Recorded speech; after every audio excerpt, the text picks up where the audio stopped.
বিকল্প জাতীয় সড়কের কাজে অনিয়ম সহ একাধিক সমস্যা নিরসনের দাবিতে পথ অবরোধ।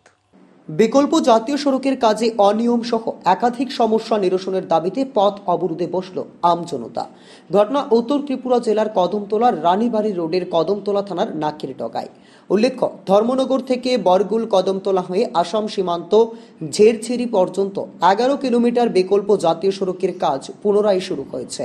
জানা গেছে, এই বিকল্প জাতীয় সড়কের কাজটির বরাত পেয়েছে বকির রাজ্যের ইয়োগো কনস্ট্রাকশন কোম্পানি। তারা রাস্তা তৈরি করতে গিয়ে প্রতিদিন 16 চাকা 18 চাকার ডাম্পার গাড়ি দিয়ে ওভারলোড মাটি বহন করছে। তাতে একদিকে যেমন ধুলাবালির যন্ত্রণায় অতিষ্ঠ পথচারী সহ রাস্তার পাশে থাকা বসত বাড়ি, অন্যদিকে ভারী গাড়ি চলাচলের ফলে রাস্তা ভেঙে বড় বড় গর্তে পরিণত হচ্ছে। কদমতলা থেকে রানীর বাড়ি সড়কটির উপর বিভিন্ন জায়গায় গর্তে মাটি পড়ে কাদায় পরিপূর্ণ হয়ে যাচ্ছে, যার ফলে প্রতিদিন ছোট বড় যান দুর্ঘটনা সংঘটিত হচ্ছে বলে অভিযোগ অবরোধকারীদের।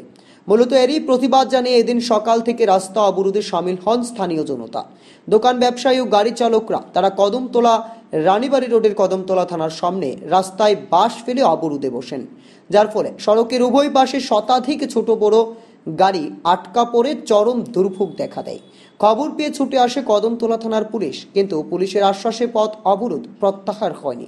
পরে পথ অবরোধের প্রায় 2.5 ঘন্টা পর খবর পেয়ে ঘটনাস্থলে ছুটে আসেন নির্মাণ সংস্থার সাইট ইঞ্জিনিয়ার রামচন্দ্র প্রসাদ। তিনি এসে অবরোধকারীদের রাস্তা সারাইয়ের প্রতিশ্রুতি দিলে প্রায় 2.5 ঘন্টা পর সকাল 11:30টায় পথ অবরোধ প্রত্যাহার করা হয়। পরে স্বাভাবিক হয় যান চলাচল।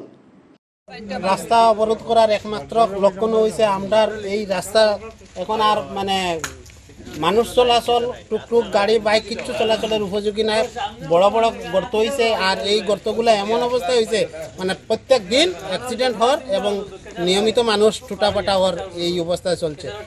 আমরা এই বিষয়ে যখন আমরা তো আর জানি না এই করে ইদানিং নতুন যে রাস্তার কাজের এখানে কিছু বড় বড় গাড়ি চলের বেশ কিছু বাড়ি মাটি নিয়া, তো তারা যখন জানানি হয়েছে তারা কইছে এটা আমরা দেখিয়া দিমু, ঠিক করমু।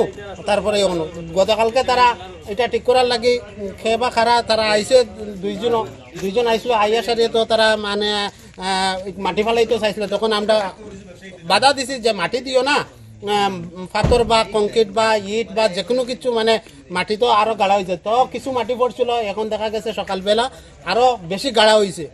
তো ডেইলি এইভাবে অ্যাক্সিডেন্ট হওয়ার আর এই দুর্দশা থেকে বাঁচার আর কোনো রাস্তা নাই। আমরা বাধ্য হইয়া আমরা আশপাশ দোকানদার সহ এলাকাবাসী আমরা ওই রাস্তায় নামি।